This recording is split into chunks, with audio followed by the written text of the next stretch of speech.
মেঘবালিকা বলছে আমায়, উদাস কেন মন, আমার জন্য ভাবনা কেন তোমার সর্বক্ষণ। বৃষ্টি হয়ে আসো তুমি আমার দু চোখ বেয়ে, আবার তুমি ভেসে বেড়াও দূর আকাশে গিয়ে। তুমি আমার সাথেই চলো যখন যেথায় যাই, আমার ছায়ার মাঝেই তোমার মুখটা দেখতে পাই।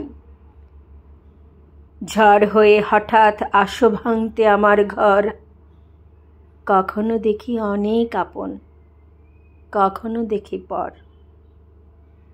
কখনো তুমি শিলাবৃষ্টি হও, আবার বজ্রঝড়। তোমার জন্য ভাবনা যে মোর জনম জনম ভর। মেঘবালিকা বন্ধু আমার যদি দিতে বলে, একই অঙ্গে এত রূপ কোথা থেকে পেলে। সূর্যটাকে আড়াল করে আধার হয়ে আসো, কষ্ট দেওয়ার জন্যই কি আমায় ভালোবাসো।